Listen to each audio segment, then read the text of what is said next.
Hey, welcome to Tuesday Talks, everybody. I am your host, John Robinson. And first things first, let's make sure you can hear me. I think you can see me, but I want to make sure you can hear me. I'm using my special little mic today. So can you guys hear me okay? Let me know. Give me a yes in the comments if you can hear me just fine. I'd appreciate that a lot if you could do that. And let's get into this. Let's see. Andy says you can see me and hear me. Perfect. Andy with White Rock Investing, and also lots of other different ventures that he does. Sherry says yes. Sherry, perfect. Hey, Sherry, you'd be proud of me. I just got another private money lender secured yesterday, and got funding for a project that I might talk about here in a minute. But Sherry, of course, does private money lending, and she matches up money with projects. So Sherry, thanks for being on here today. Tanya says you can hear me. Perfect. Tanya, good to see you. I think Tanya's over here in the Treasure Valley market, probably working over at Micron right now. So Micron is the new Intel, right? It used to be everybody was working at Intel, and now everybody's over here in Idaho working at Micron. So Hope you guys don't mind if I enjoy my coffee today. Got my mid-afternoon coffee. I don't always do mid-afternoon coffee, but when I do, it's always strong and just with a little bit of cream most of the time for the afternoon coffee. But I want to talk about something today that I think. Oh, okay. No, Tanya says nope. She's in Oregon, different time. Okay, I apologize about that, Tanya. I know I had. I thought it was Tanya Marshall. It came to my meetup here in Boise the last couple of times. So apologize about that. I think maybe we've met, but now I'm all confused because I think I've got the wrong Tanya in mind. So I'll look forward to seeing you at our next PDX REI group meetup. First of all, I want to issue a big apology for not being able to host the meetup as planned. We had everything scheduled, and we're trying to make those a regular event. In fact, we've been doing pretty well at that, but I'd say the last 6 months, we've had some hit and miss. Oops. All right, let's see here. Now I'm gonna have to probably grab this one, so you guys hang tight. Okay, just sit tight, and I'll be right back.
Okay.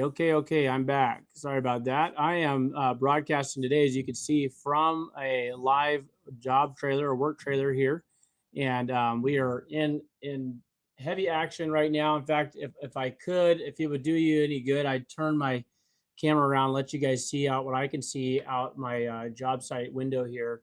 And this, I've got big, massive skid loader moving dirt and stuff around. We've got, let's see, three heavy duty Caterpillar excavators on site, all working. One of them with the compactor, one of them with the two of them digging, one of them compacting. We got water trucks flying around. We got surveyors. This is an 84 unit apartment complex that I am working with the owners on and with the contractor on out here in Nampa, Idaho. So like I said, I am on schedule to do these Tuesday talks, but it definitely gets a little bit crazy around here sometimes. So there's dust flying. We got big rain coming tomorrow again. So everybody's in a panic to get stuff done as much as possible. I want to go back to the meetup. Apologize for not getting that done. We just had a scheduling conflict, and really what happened was we had the building scheduled, but what we found out is that that building was going to be used. The same room was going to be used all the way up until the meetup started. And you know how it goes. There's always a little bit of overlap, and so we ended up having to cancel that somewhat at the last minute. But I apologize. We are planning on doing our meetup in May. So just so you guys know, third Thursday in May, and then the first Thursday in May here in Boise. Third Thursday in Portland. Okay, I want to get right into what I wanted to talk about today. And if you, by the way, I just want to make sure you guys can still hear me okay. So if you can, then give me a 1 in the comments. I'm looking at the comments here. Tanya said, oh, good, no problem, because I kind of mistook her for someone else. Sherry says, nice. I work with many types of funding, including HELOCs and DSCRs. Okay, there you go. Very, very good. The last meetup that we had here in Boise, we actually had an expert come in and talked about DSCR loans, lending expert. It was really, really informative. I learned some things, and I thought I knew it all. Just kidding. I never, I haven't thought I knew it all since I was about my mid 30s. So now in my early 20s and my mid 20s, you would have thought that I knew everything. At least I thought I did. Okay, I want to get into what we're going to talk about today, and primarily being focused around just the idea of why is more important than what. Why is more important than what? And I want to ask you a real question before we really get into it today. And I want to ask you this question. Maybe you guys can just go ahead and throw your response into the comments. Is what are you doing in real estate, and why are you doing it? This is a real estate, real estate conversation. So what are you doing in real estate? And then the question that we're going to focus on today is, why are you doing that? Why are you doing what you're doing in real estate? Now, I know that this probably sounds like, oh, okay, yeah, we're going to talk about your why and everything, but I really have been reading some interesting books lately that have got me thinking about my why even more than usual. And so I wanted to ask you all today, what are you doing in real estate, and why are you doing what you are doing? Okay, now I want to be clear. Yes, I'm interested in your strategy, but when we talk about what, because of our focus today, if I was to go around the room like I do in my meetups a lot of times, is we'll go around the room, hey, give you a microphone. You got, 30 seconds to tell us who you are and what you're doing in real estate and if you're needing something. But today we're going to focus not so much on the what part, although I do want to hear it. Let's see if I can see have any. Andy says, but if you don't have the correct who, the what and the why is dead end. That's correct. Okay, so Andy's getting into the real meat and potatoes of this thing, but why is more important than what? Okay, and let's just keep it there today, because the who part, that really gets into the identity that you have and how you see yourself.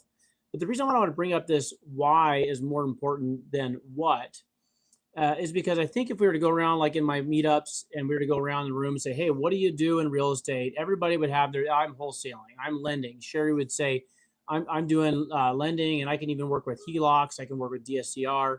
Andy would say, I have a handyman business. I'm kind of a connector. I find people and all those things. And Andy would be doing what he does. We would all have an answer about the what part, right? But why are you doing what you're doing? In other words, why is wholesaling the strategy that you've taken? Why is flipping something you want to get into? Why do those things matter? I'm sure you guys have probably heard this before, but you've heard of the 5 whys, right?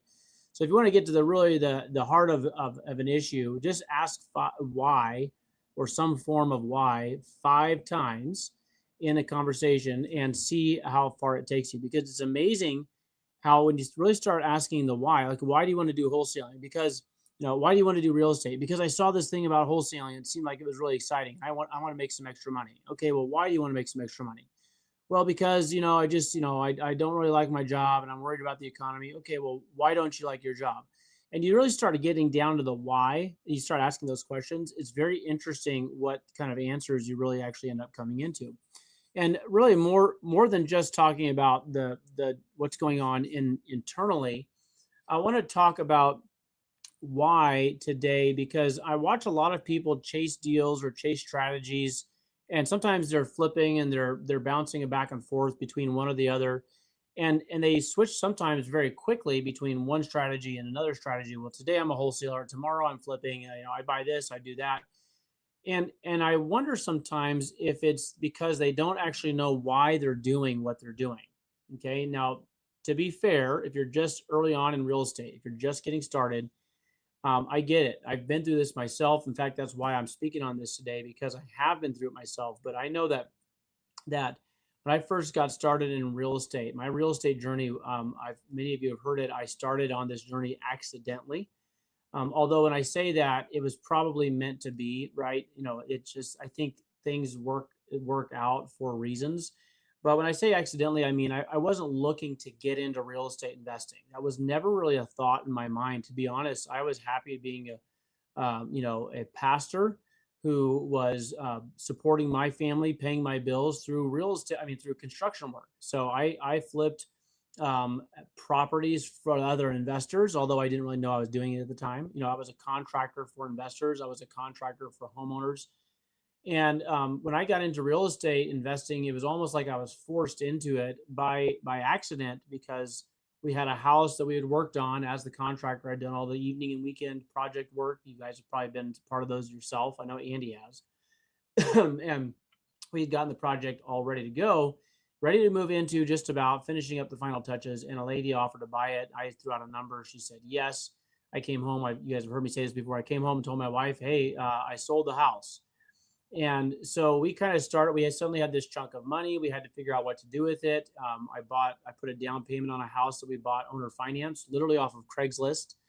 And then I took the rest of the money as a down payment for getting a hard money loan to do another flip. And I really leaned into the whole flipping space. But when I first got into it, when I first got started on purpose, I did everything, right? I wanted to learn it all. I wanted to try it. If it was Airbnb, if it was arbitrage, if it was a multifamily, single family, if it was rentals, if it was, I mean, it was crazy. I just did everything. And I was still working for investors at the same time, and really kind of growing my reputation in the Portland areas, primarily as somebody who could like get things done and connect with people. And so the investors like working with me because I was a contractor who was starting to understand what the investors were going for.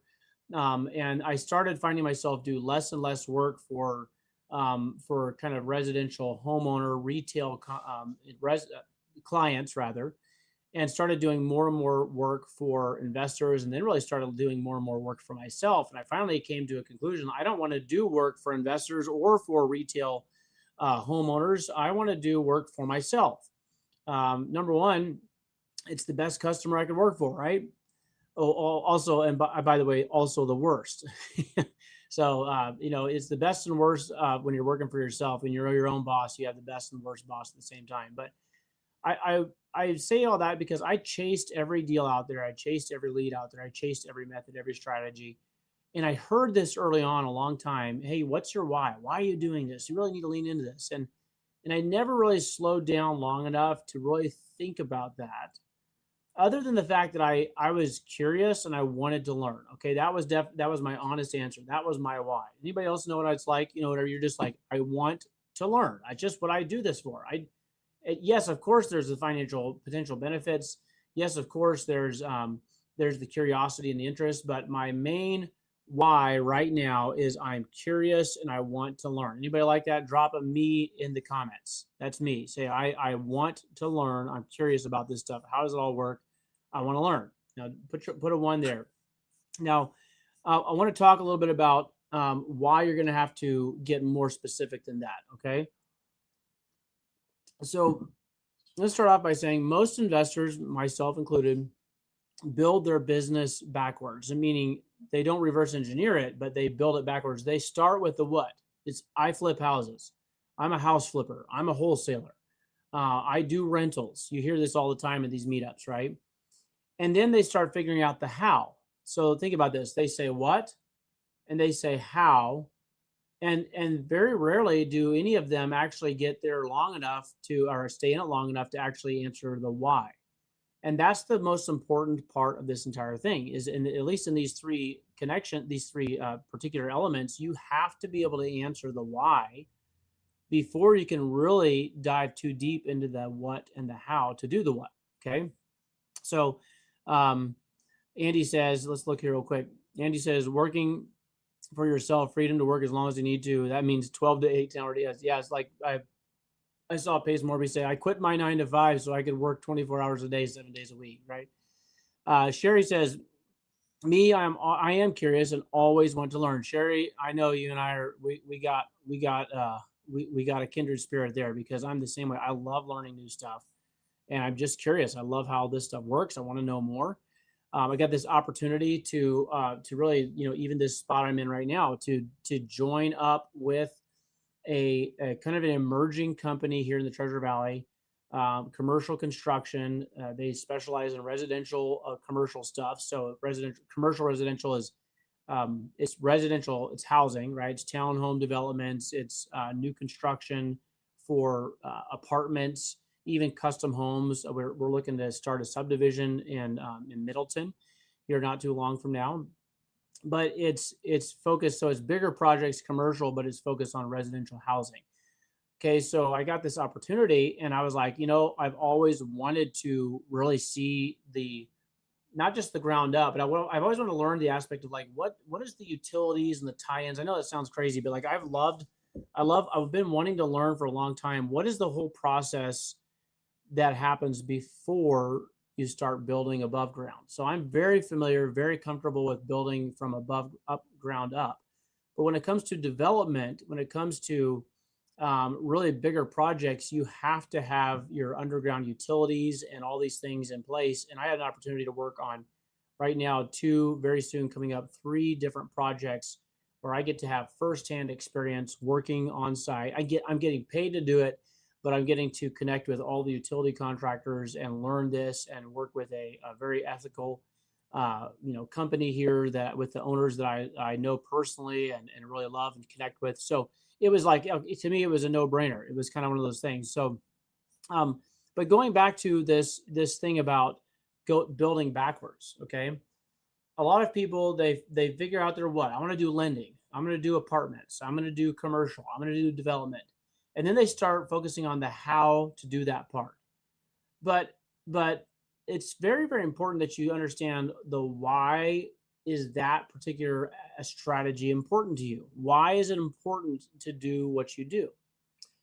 Somebody named Simon Sinek, I know you guys have probably heard of him. Simon Sinek made this concept of why, kind of popularized it, I would say, at least in the last couple of years. But honestly, what this comes down to is just you've got to understand that the people that make it through the big market shifts, okay, the people that make it through the downturns, the people that make it through the valleys of real estate, not just the mountaintops, right? For the 2016 to 2020 crowd, if you were getting into real estate, man, it's like you couldn't hardly go wrong, right? If you got under contract, it would sell. It seemed like everyone was out there buying. We had Chinese investors buying. We had Wall Street was buying. Zillow was buying. Opendoor was buying. Everybody was buying. It was buy, and they were overpaying. It was just kind of crazy for a long time. Well, a lot of the people that did really well during that phase aren't in the real estate business today. Did you know that? A lot of people that made it tons of money and really thought that they were just, killing it, so to speak, they're not in the business today. Why? Because they did not know why they were doing what they were doing. They just hey, there's something happening. I can do this. This is how I do it, and I make money, and it doesn't really matter why. Okay. Now the people who were like that, they disappeared. Why? Because they were out chasing assignment fees or quick turnarounds on money, and they were just looking at real estate as this fluffy thing, right? This fluffy stuff, right? Fluffy meaning it didn't really matter like at the nuts and bolts. It didn't even really matter like at the root of what are we trying to actually do. Like service didn't really matter. It was just make money, get in, get out, get on to the next deal. And the why is very, very important, because what happens without the why is you get a what driven investor or a how driven investor, what and how kind of going hand in hand. And they're always going on to the next thing. They're always jumping to the next thing, the next deal, the next strategy, the next market, the next event. There's no real anchor that keeps them kind of moored, so to speak, to one particular thing. So the minute the deals dry up, the market shifts at all, they've got nothing to hold on to. So that's why they're always bouncing. And eventually a lot of them just kind of bounce right out of the business. Now, I've been doing this stuff since 2015. So I've seen a lot of things. I've actually been through a couple of smaller cycles, right? Obviously, COVID was a big one. So I've watched some of these things happen over the last 10 years. And the investors who treat real estate and really treat their customers like a transaction, but they treat real estate and what they do, their strategy, as like a transaction machine, they struggle every time the machine starts slowing down. I'm going to say it again.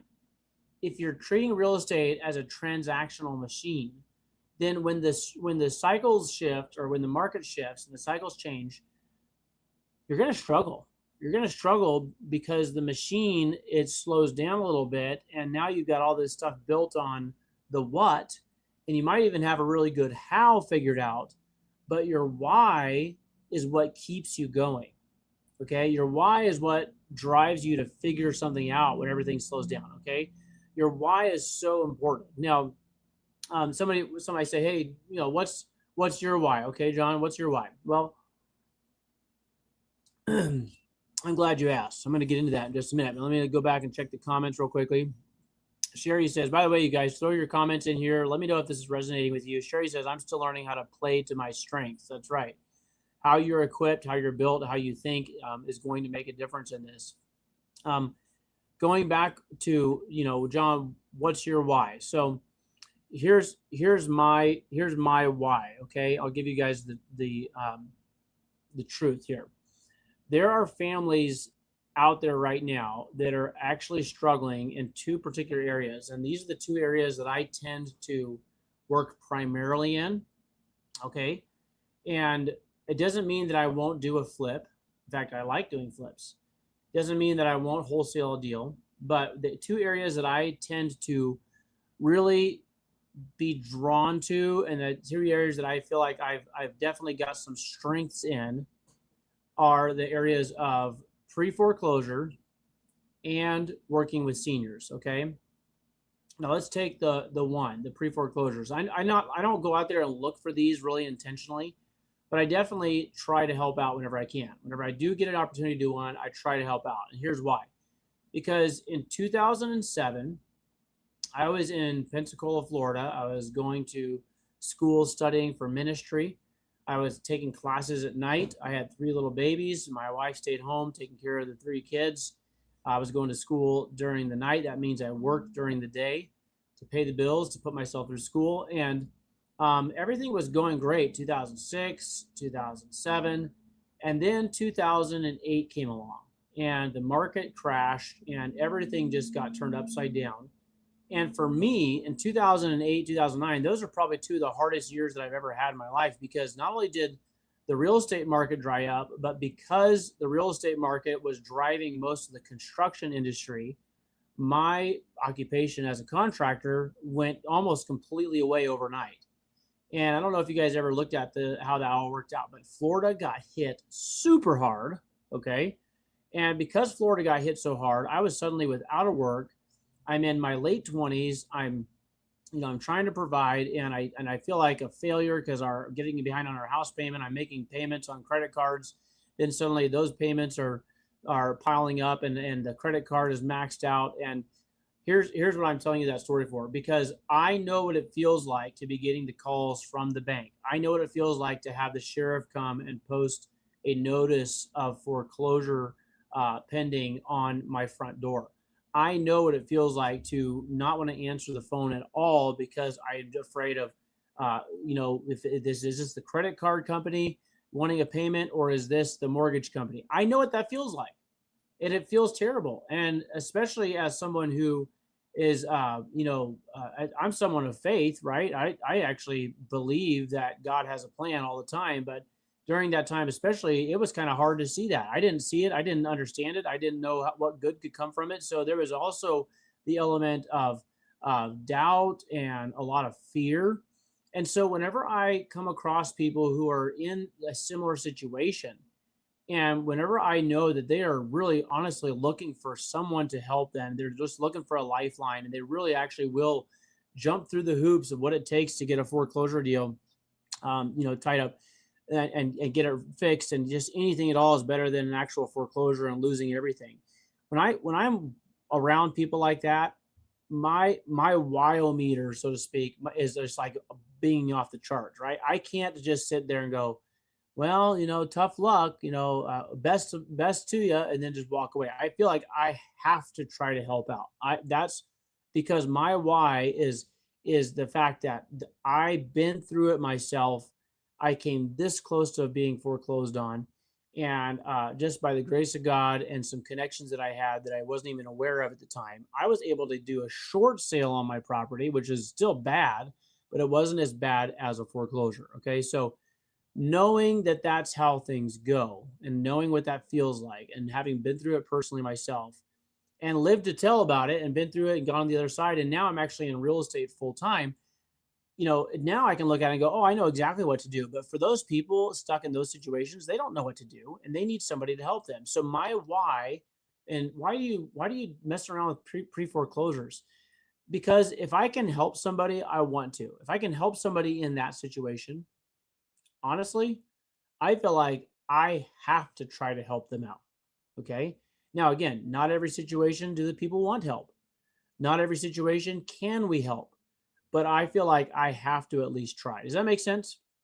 You guys are, if you're still with me, if you're still tracking, say that makes sense or give me a thumbs up or something in the comments. Okay.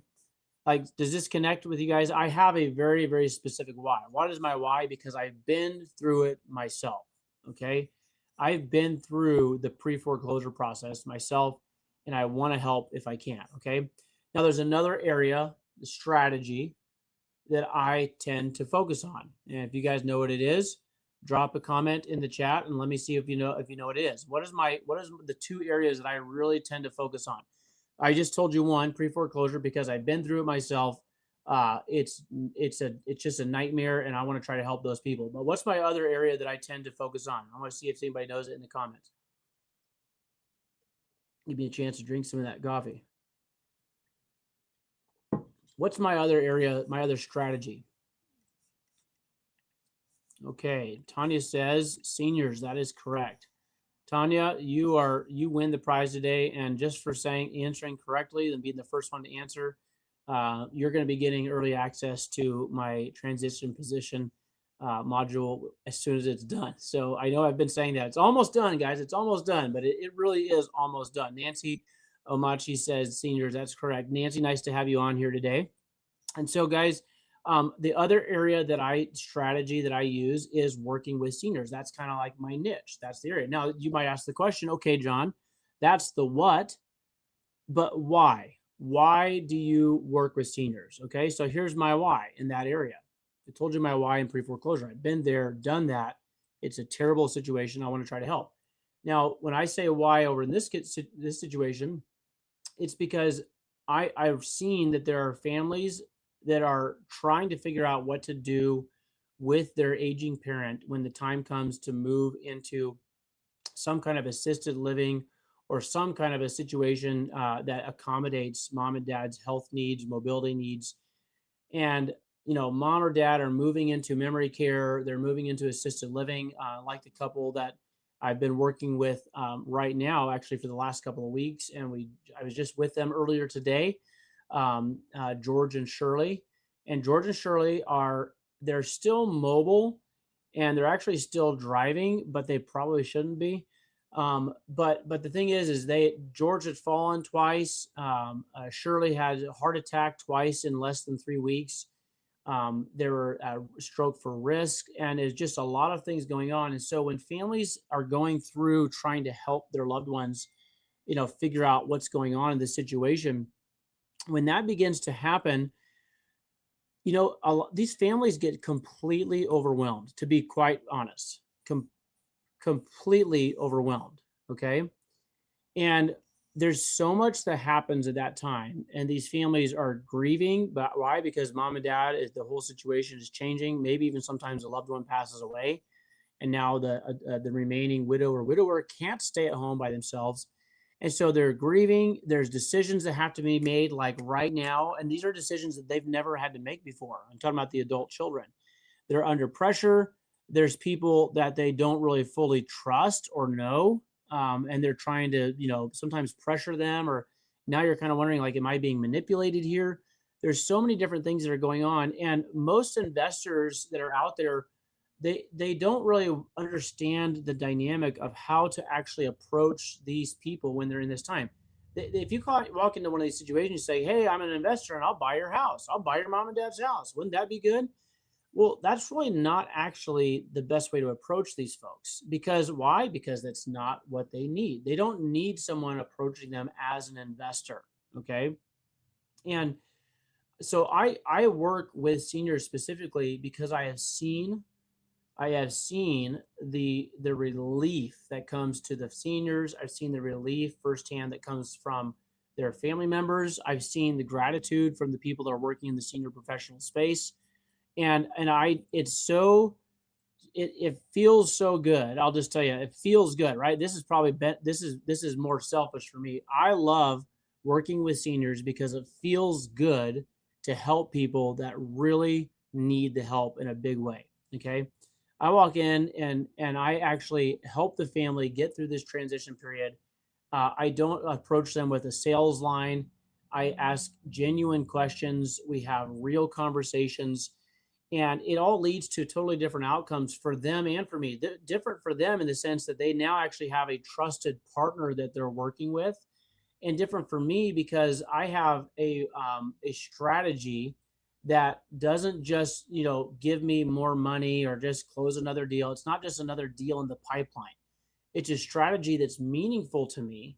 And it's meaningful to me because I love helping these people. It's like, it's just something that I can't help but do. It's kind of like working with the pre foreclosure. Although I will say this with the pre foreclosure folks, a lot of times these people don't really want help. You have people that are just like, whatever, I'm letting the bank have it, or I'm going to live here as long as I can. And then, they can pry me out of here. And okay, well, that's a strategy. But with the seniors, it's like, no, there's usually a very urgent timeline. There's usually things that have to be done in a certain order, in a certain timeline. And so stuff has to happen. Again, people are making decisions really rather quickly, and they're worried, they're frantic, they're trying to have, conversations with mom and dad that are difficult. And so I personally believe that our businesses should serve someone. Okay. Business should serve someone, whatever your business is. I don't care what it is. And I don't care how you do it. I hope you do it well. And I hope that you have a great way that I hope you have it down and you have your SOPs and you have your operations. Everything is in place. Okay. But whatever it is and however you do it, the more important question is, why do you do it? Why do you do what you do? If you believe your business should help somebody and solve a real problem, then I just want to make sure you're still with me. Drop a help in the chat. Say help in the chat. I want to see you guys. If do you have a business that actually helps somebody? Drop a help in the chat. Nancy says this system really is helping seniors and their families. It benefits everyone. Nancy, you're seeing that. You and I are getting to know each other here in the Treasure Valley area. She's beginning to see that. In fact, her and I we were supposed to meet today and she couldn't make it out, but we're going to meet up again at this particular property that we're working on. Sherry says help. Nancy's saying help. Tanya's saying help. I love the fact that the ladies understand this probably usually better than the guys. The guys are more like, what are we doing? How are we doing it? But the ladies tend to think a little bit deeper on why are we doing what we're doing? Well, it has to help someone. Otherwise, what's the point of doing it? It's kind of like they said, why do you those mountaineers? Why do you climb these mountains? Because they're there, right? Well, that's not always a good reason. But when we're working with seniors, it's for me personally, it's just an area. It's like I love doing this because it's like I know, and I know that this sounds a little bit gratifying or self-serving, but I know that these seniors are going to be better off working with me than they would be by themselves or really with anyone else. Isn't that kind of crazy to be able to say that? I know for a fact that these seniors are going to be better off working with me. And then I have a handful of people that I've trained in Portland and a couple here in the Boise area. I know for a fact that these folks are going to be better off working with myself or with one of the people I've trained than they are going to be trying to go at this alone. I don't care if they have a nephew or a niece that's a realtor, and I don't care if they know someone who does estate sales. I don't care about all that. They can know all these different people. I know that we can do the best job possible because of the way that we do it, because of what it is we do and how it serves them, but primarily because I know our heart is like totally into helping these people out. So you say, well, why is that? Because I've seen how much it benefits them. Nancy says, you need to love whatever your work is. Absolutely correct. You need to love it. Sherry says, potential pre-foreclosure clients are often quite hostile. Sherry, yes, you nailed it. And the fact of the matter is I've knocked on many a door trying to do cold outreach and do, hey, I saw you're having some trouble with the bank. How can I help? And it's like, get a double middle finger and told to get off the property and those things and some of my business. Well, that never happens with me working with seniors, just to be quite honest. So I'll still help the pre-foreclosure. In fact, I've got a text since we've been starting this show today. I've got a text from a pre-foreclosure In fact, he just texted me. So him and I have been talking this morning about his loan and what we need to do to get it fixed. He says, hey, we have to make 3 payments in time. We got to make May, June, July between the 1st and the 16th. So we have to pay the lien, have it recorded, send them proof after the 4th. Anyway, there's a whole series of different things. But the point is this. I know that this guy right here actually wants help. So I'm willing to help him through his pre-foreclosure. But the bigger picture here is this. You need to know why. Why am I helping these people? Why is this strategy what I'm leaning into? Why am I interested in this? You know, when your why gets clear, your decision making gets a lot clearer, guys. You're not trying to force deals that don't fit. There's one thing I've learned, and I learned it very quickly early on, is that not every deal is a deal for me. Did you hear that? Not every deal is a deal for me. Okay, so if I feel like I just have to do every deal just because I just have to get stuff done, because why? Why do you feel like you got to do it? Because I got to make money and I got to do it, and we got to make sure. If I act like that, if I behave like that, if that's how I lead in my business, then guess what? I'm going to be trying to force deals that just don't fit me. I'm going to be panicking when there's no leads coming in, right? I'm not going to be taking every call, though, if I know what my why is. I'm not going to be taking every call like I'm desperate to get another deal.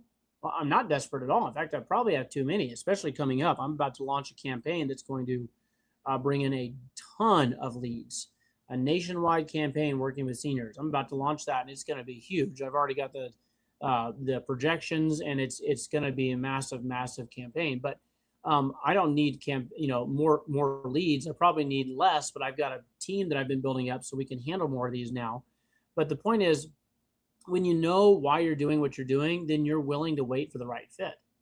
It just makes sense. You know, I know why I'm doing what I'm doing. I know what it is that I need to do because I know why it is that I'm doing it. And the part that a lot of people miss, you guys, is having a real why. I'm talking about a tangible why. Like people could say, hey, why do you do that? And you could write it down on a piece of paper and hand it to them and say, this is why. Having a real why helps build trust faster than anything else. Okay. Think about your sellers. Sellers can tell the difference between someone who's actually there to help them solve a problem and will listen, between that person and the person who's there just to, extract, some kind of monetary benefit from this deal. They can tell that a mile away. Okay. So the trust that is built from knowing your why and being able to express that and actually operate from that is very, very big. Now, next time you're on a call with a seller or you're dealing with a potential borrower or anything like that, ask yourself this question honestly. Am I trying to get something here or am I trying to solve something here? Think about that. Now, I know that we're all in this to make money, right? That's just a given. But am I trying to get something out of this person or get something out of this potential lead? Or am I trying to solve a problem, solve something? Maybe I can solve a problem for them and it'll actually help me solve a problem for me, or at least benefit me in the fact that I'm going to make some money. Hey, there's a great idea. Solve problems for people and watch how solving problems for people in a genuine way, because you know your why and you know what your why actually, by the way, is very important, but that doesn't mean that your what is irrelevant. Of course, you can have, I want to help everybody in the world. Okay, well, let's not be too unrealistic. Let's be a little bit more idealistic. Let's get down into the realities. Rather, I should say, I flip that around. Don't be too idealistic. You need to be a little more realistic. So the reality is, can I personally, as one person, help everybody in the world? No, I cannot. But can I help a particular group of people? Yes, I can. Can I get really, really good at helping those people? Like with my strategies, my what and my how start improving and start expanding? Of course I can. But it all goes back to my why. Does that make sense, you guys? I just want to make sure that that's actually connected with you guys. And I feel like I'm not quite getting the point across today the way that I wanted to, but hopefully there's enough getting through that, say it makes sense, or give me some kind of comment here in the chat. Hey, there's Kelly on here today. Kelly says help. She's working. I know she is. And obviously Andy believes in this. So look at this here. There's a comment from Nancy. She says, someone asked me today about a deal that would make him a lot of money, but he had a feeling about it that wasn't good. My advice was to skip it. More will come. Amen, amen, and amen. Nancy, that is so true. I have done the deals where I ignore my gut feeling, and thankfully I lived to regret it, but I did regret it. And when you guys are working with people, and there's a difference between maybe being confused or not really understanding the deal. There's a difference between that where you just need additional clarity. Maybe you just need to have some help kind of understanding what's going on, how this is actually going to work, what's the exit strategy. Those are totally legitimate questions. But there's a big difference between that and having that gut feeling that something just isn't right here, and ignoring that gut feeling oftentimes to your own detriment. Okay. So you guys want to be clear on your why, because when you understand your why, it really helps get clarity on the what it is you're doing and how to go about doing what you do. Um, Tony says, solve the problem, money will come. That's exactly right. You guys, I thank you, Sherry. I see that. Well said, John. So hopefully this is kind of making sense. Nancy says, because it's not all about the money, or do you want a headache? Exactly. So it's really a little bit of both. First of all, it's not all about the money. If everything is about the money, if money is the absolute bottom line and the main driving force in what we do, then we're going to be led in a lot of areas, a lot of directions that are just probably not good for us. I'll give you an example. For me personally, even when for the 10 years I did investing in Oregon, I never was able to justify in my own mind and in my heart, I was never able to justify any excuse for being involved in anything that had to do with marijuana. So there's a lot of pot farms. There was some deals. There was, you can, as a contractor, you can get paid really good cash, like literal cash, working for these pot farmers, building shops and warehouses and stuff. They have cash that they have to put somewhere, and so a lot of times they'll build infrastructure. They'll buy their properties. Me personally, knowingly, I could not participate in that. And you say, well, why is that? Because I have some convictions about that. I have convictions about owning. Me personally, I have convictions about owning any kind of a property that had anything to do with a liquor license. Okay, and that's me. Okay, and I'm not saying I'm not imposing that on you. I'm just saying, because I had some personal convictions, because I had certain standards that I was not willing to really violate. I missed out on some really, really good deals. Money that could have been made that would have been like really good. In fact, I could tell you some other time about an opportunity I had to work with an outfit that was getting ready to help legalize money that was made from these pot shops and help integrate it into actual real banking and do it legally. And it was, I mean, congressmen involved and senators and all kinds of people. And I had an opportunity to get on very, very early on in that. And it could have been like a $50,000 investment. It could have easily turned into $300,000 to $400,000 in the course of less than 5 years. And the person who brought it to me was like, you're crazy not to be doing this. I was like, no, I'd be crazy to do it because I just don't want to do something that I have convictions about. I don't care how much money is in it. Okay. So money is not the bottom line. It can't be. And the fact of the matter is that when you violate your conscience or your standard, or let's just say when you forget your why and you start chasing just the money, yes, you absolutely will get headaches. Okay. You'll get headaches, and sometimes it's big headaches. I one guy that I know said, he said, yeah, I went against my conscience. I went against my gut feeling and partnered up with this guy. And now I'm involved in a multi-million-dollar lawsuit, and I had nothing to do with it. But because I'm in the partnership, I'm, indicted in this thing. It would just turn into a massive mess for this guy, poor guy. And he really hadn't done anything wrong, but he was in the partnership. So those things are, those headaches can be very real. Kelly says, a pastor once told me that any decision made solely about money is a wrong decision. I would have to agree with that. Any decision that's for it or against it, right? If you move to a place, just because there's a good job there, well, there's a lot of other factors you need to bring in. When I lived in Alaska, you guys, we saw people come in through Fairbanks, Alaska, because it was kind of the place you had to fly into before you got in a truck and drove up to the North Slope, working in the oil fields. Okay. And so when I lived in Alaska, we saw a lot of guys that came through town that are very in transit, right? They were very transient. So they would be working, they would live down in the States, and they would go up there and work 5 weeks on, 2 weeks off, 7 weeks on, 5 weeks off, or something. It was, all kinds of different cycles. And the truth of the matter is, it was kind of it was kind of sad to watch some people, even people that I knew personally, that fell into this trap of, well, there's good money made up here, and they kind of set aside. I understand their seasons. Okay, don't get me wrong. There's seasons, and I'm not saying anybody that's ever done this, is bad or wrong or doomed to fail. But I watch marriages fail. I watch families fall apart. I watch a lot of people just kind of come unraveled at the seams, right? They start drinking, start smoking, start hanging out with people in places they shouldn't, simply because they weren't home and they were lonely and they were depressed. And they were making great money. You can make a ton of money working on the oil fields, but at what cost? You see what I'm saying? And so that's what we're talking about. The why is super important. Nancy says in real estate investing, you have to love the project. Then it will be fun and exciting. Any project you can run into issues, but that's just something you can work through. So well said. Very good, Nancy. I love that. That's actually a really good point.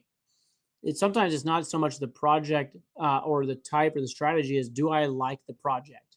And I actually agree with Nancy on that. So, okay, guys, we're coming up to the top of the hour here, and I want to give you a chance to ask your questions. If you have any questions, if this made sense, if you want to say, hey, John, I beg to differ, then now's your opportunity.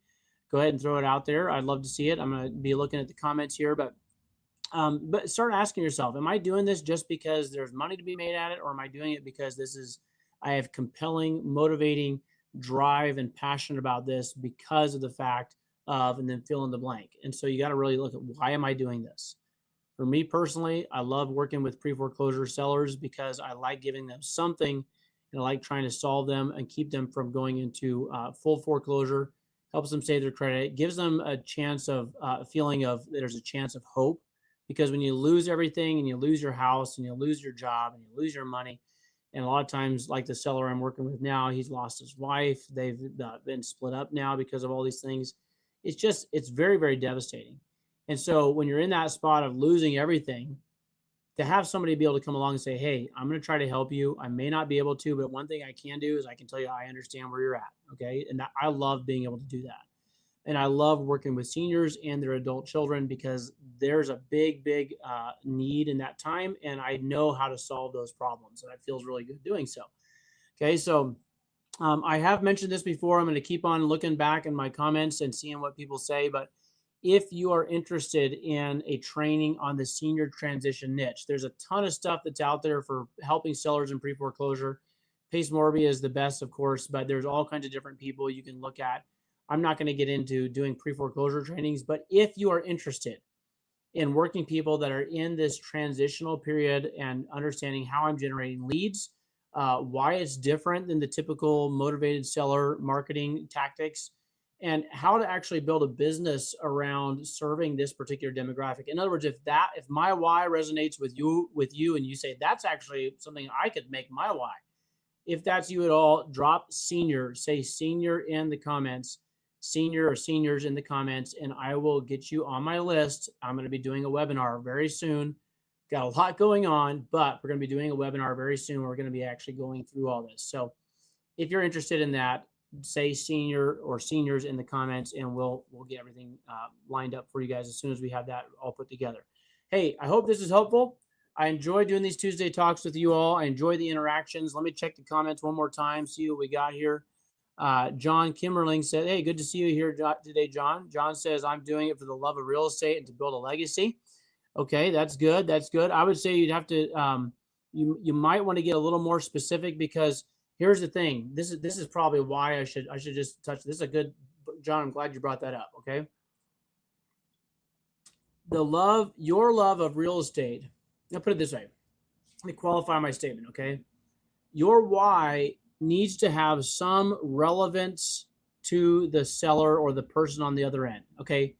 You got to find somebody that you can help. And John, this will help you, I think, but you got to find somebody that you can help, that when they say, why are you doing this? And you can say, here's why. And they go, wow, that really means something to me. Okay. Your why has to mean something to someone else. So think about this. If I'm needing help, and whatever it is that I'm doing, and you say, and I go, John, why should I do business with you? And you're like, because I love real estate and I'm building a legacy. Okay. Now that's a great reason for you, but that why doesn't do anything for me. Does that make sense? So you want to get clarity on this why, and I'm glad you brought this up at the end here, John, because I want you to know that there has to be some element of resonating on my end as the seller or as the person that you're doing business with. Does that make sense? So if you're going to get really, really good at this what thing you do and this how thing, the how you do it, you also need to get really, really clear on the why you're doing what you're doing, why you do it, how you do it. And that why needs to have some direct correlation to the person you're trying to help. I would say this in all business, especially in real estate, you need to be helping someone. It can't just be because, even kind of like what Nancy said a little bit, it can't just be just because it's fun and exciting to me. It can't just be because I love real estate. It can't just be because I'm building a legacy. No, it has to be something that actually makes sense and resonates with me on my end. Okay. So, and I'm not trying to put you down at all. I'm not trying to say in any way, shape, or form, that your reason isn't good or compelling. I'm just saying, remember that why part, at least when it translates over to talking to sellers, because that's really our main thing, right? We're talking to motivated sellers. We're working with people that need our help. Okay, I want to be able to relay that in a way that makes sense to them. I help pre-foreclosure people because I've been through it myself and I know what it feels like to be in your shoes, and I want to do everything I can to help you. Okay. I work with seniors because I know that it's overwhelming. I know there's so many decisions you're trying to make, and I know that any help at all can be a blessing and a help, but especially professional, very detail oriented, very specific type of help that checks all the boxes that you're going to be trying to figure out. That's what I bring to the table, and I love being able to do that and serving you. So Nancy says there's a tremendous need in the field you're in now. I agree. I think it's just huge. There's 10,000 seniors turning 65 every day in America, and it's just a vastly growing niche, and I think we need to be doing this. Andy says this: at what cost? The best motivation speaker couldn't get his first wife to stay in the marriage, but the money is there. I think I might know who you're talking about, and we're not going to name names here today, but I know what you're saying, Andy. So, okay, folks, that's it. I've got to jump back out there and check on these subcontractors. I'm seeing some slowdown. The dust cloud is settling, so that means they must have slowed down a little bit. I'm going to get back out here in the field. If you guys are interested in working with seniors and knowing a little bit more about what I'm doing working with seniors, say seniors in the comments. And I've got a list that's growing very quickly, and I'm putting a handful of people on that list to get first access to the mini course that I'm building out. And I can't wait to share it with you guys. It's just not quite ready yet, but it will be ready very soon. All right, guys, take care. God bless you all. Don't forget, your why is more important than your what and your how. So go figure out your why, and you're going to find yourself doing a lot better at what you do and how you do it. Take care. God bless.